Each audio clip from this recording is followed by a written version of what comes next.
প্রীতি বিষণ জ্বালা মরার আগে মইর না। আমার আত্মীয় স্বজন যারা ছিল, যারা আমার গান বাজনা নিয়ে কটূক্তি করে কথা বলছে, তারা পর্যন্ত আমার গানটা শেয়ার করে, এটা আমার খুবই ভালো লাগে। আর যারাই ভালো কিছু করতে চায় তাদের সঙ্গে থাকুন, বাংলা গানের সাথে থাকুন। ছোটবেলা থেকে আমার খুব শখ ছিল, বা আমি যখন আমাদের স্কুলে যখন মানে স্পোর্টস হতো বা হ্যাঁ প্রতিযোগিতা হতো, তখন ওইখানে আমি গান গেতাম। তো ওইখানে দেখা যায় আমার ফার্স্ট একটা কাহিনী, যে একটা আমার হিন্দু ম্যাডাম ছিল, উনি আমাকে 1500 টাকা দিয়েছে একটা গান শুনে।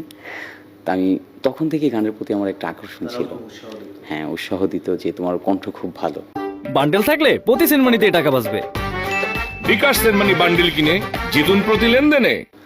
তুমি ট্রাই করতে পারো। তাই হয়তো বা আল্লাহরই লেখা ছিল, আমি চেষ্টা করছি, হয়ে গেছে ইনশাল্লাহ। আসলে এটা হচ্ছে আমি যখন মোটরসাইকেল চালিয়ে একজনকে লিফট দিতে গেছি, ওইখান থেকেই একটা ভাইয়ের সাথে আমার পরিচয়, সেটা হচ্ছে পিয়াল তানজিদ ভাই।